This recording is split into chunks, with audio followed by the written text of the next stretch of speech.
प्रधानमंत्री नरेंद्र मोदी ने देशवासियों को दी आषाढ़ी एकादशी की शुभकामनाएं। बोले भगवान विट्ठल का आशीर्वाद सब पर बना रहे।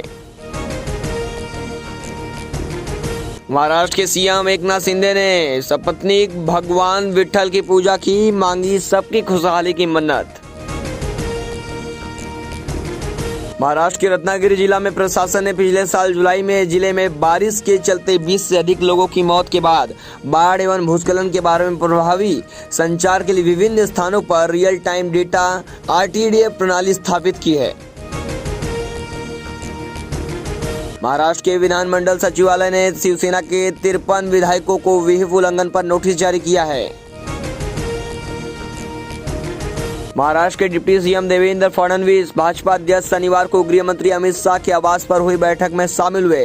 ये बैठक करीब 2 घंटे तक चली है। नई सरकार को लेकर गृह मंत्री के आवास पर बैठक, कैबिनेट विस्तार पर भी चर्चा। अमरनाथ में बादल फटने के बाद से मची तबाही के चलते रेस्क्यू ऑपरेशन रात भर जारी रहा। दिवाली पर इस बार मुश्किल होगा सफर। मुंबई से आने वाली ट्रेनें सभी अभी से पैक चल रही हैं, लंबी वेटिंग। भारतीय जनता पार्टी के विधायक प्रसाद लाड के मुंबई स्थित आवास के पास रविवार सुबह सोना चांदी और देवताओं की मूर्तियों से भरा बैग मिला है। महाराष्ट्र के कई हिस्सों में पिछले कुछ दिनों से भारी बारिश हो रही है। गढ़चिरौली जिले के विभिन्न इलाकों में बाढ़ जैसी स्थिति पैदा हो गई है। वहीं 128 गांवों का संपर्क भी टूट गया है।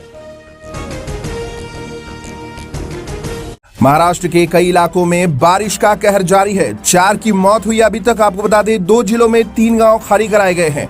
महाराष्ट्र के कई इलाकों में भारी बारिश का कहर लगातार जारी है।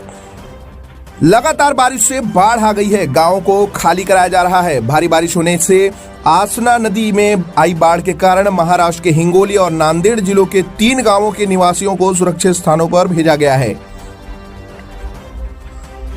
अब तक कम से कम 200 लोगों को सुरक्षित स्थानों पर भेजा गया है। इसके अलावा अमरावती में आकाशीय बिजली गिरने से खेत में काम करने वाले 2 मजदूरों की मौत हुई है और थाने के भिवंडी तालुका में 2 अलग अलग घटनाओं में जलाशयों में बाढ़ आने से 2 व्यक्ति बह गए हैं। अमरावती जिले की पुलिस ने बताया कि शुक्रवार दोपहर को 2 मजदूर माहुली पुलिस थाना अंतर्गत क्षेत्र में जामडोल के निकट फसल पर कीटनाशक छिड़क रहे थे, जब उन पर बिजली गिरी, दोनों की मौत हो गई। वहीं भारत मौसम विज्ञान विभाग ने कोंकण, मध्य महाराष्ट्र के घाट क्षेत्र और मराठवाड़ा के कुछ हिस्सों में अगले 4 से 5 दिनों तक भारी बारिश वर्षा में वृद्धि का पूर्वानुमान लगाया है। अधिकारियों ने बताया कि हिंगोली जिले के वसमत तालुका में शनिवार सुबह 8:30 बजे समाप्त हुए 24 घंटे के दौरान 150 मिलीमीटर बारिश दर्ज की गई है। मराठवाड़ा क्षेत्र के तहत आने वाले हिंगोली जिले में, जो राजधानी मुंबई से करीब 200 किलोमीटर दूर स्थित है, पिछले कुछ दिनों में वहां पर भारी बारिश हो रही है। अधिकारियों ने बताया कि भारी बारिश की वजह से शुक्रवार रात को हिंगोली जिले में बहने वाली आसना नदी में बाढ़ आ गई। इसकी वजह से वसमत तहसील के निचले इलाके में बसे कुरुंदा और किन्होला गांव बुरी तरह से प्रभावित हुए हैं। जिलाधिकारी जितेंद्र पपलाकर ने बताया है कि नदी का जलस्तर कम हो रहा है, लेकिन जिला प्रशासन इन गाँवों के लोगों को नजदीक जिला परिषद के स्कूल में स्थानांतरित कर रहा है। उन्होंने कहा कि घटना में कोई जनहानि होने की सूचना नहीं है और स्थिति की निगरानी की जा रही है। जिला प्रशासन ने एक विज्ञप्ति में बताया है कि शुक्रवार को सुबह 8 बजे समाप्त हुए 24 घंटे के दौरान हिंगोली जिले में 230 मिलीमीटर बारिश दर्ज की गई है, जो वार्षिक वर्ष का जो अभी तक 26.84% है। हिंगोली में पिछले 48 घंटों के बीच भारी बारिश हुई, जिसके कारण आसना नदी में बाढ़ आ गई है और उसका पानी गांव एवं खेतों में घुस गया है।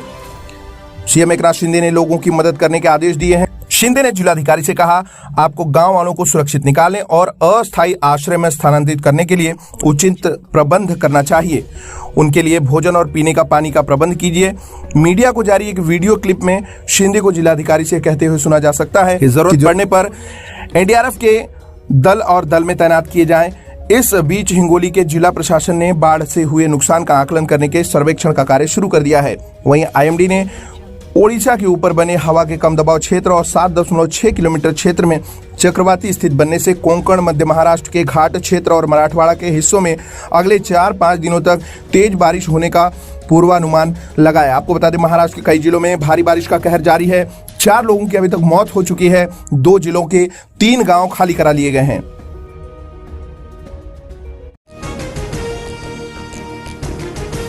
जुहू बीच पर फैला कचरों का अंबार। मुंबई के जुहू बीच पर कचरों का अंबार फैला हुआ है। आपको बता दें, पिछले कुछ दिनों में हुई भारी बारिश के चलते समुद्र में हाई टाइड के दौरान प्लास्टिक का कचरा बीच पर फेंक दिया है। आपको बता दें, समुद्र में हाई टाइड आने की वजह से समुद्र ने सारा कचरा बीच पर लाकर फेंक दिया है। आपको बता दें, हम लोग जो कचरा समुद्र में डालते हैं वह समुद्र हाई टाइड के दौरान किनारों पर फेंक देता है। जितना भी कचरा, खासकर प्लास्टिक का कचरा जहां पर भी शहर में फेंका जाता है वह गटर से बहकर आखिरकार समुद्र में ही आता है। ऐसे में जब बारिश के दौरान हाई टाइड आती है तो यह कचरा पूरा किनारे पर आता है। कूड़ा बीच पर आने से यहां आने वाले सैलानियों की परेशानी बढ़ गई है। आमतौर पर सैलानी यहां पर बैठने के लिए जाते हैं, लेकिन अब बीच पर कूड़े का साम्राज्य होने की वजह से यहां बैठ नहीं सकते। बीएमसी हाई टाइड कम होते ही कूड़ा उठाने की कोशिश करती है ताकि यहां आने वाले लोगों को परेशानी ना हो, लेकिन कचरे की भारी तादाद को देखते हुए बीएमसी का प्रयास सफल होता नहीं दिख रहा है। स्वामी रामकृष्ण परमहंस एक ऐसे संत थे जिन्होंने मां काली का स्पष्ट साक्षात्कार किया था, जिन्होंने मां काली के चरणों में अपना सर्वस्व समर्पित कर दिया था।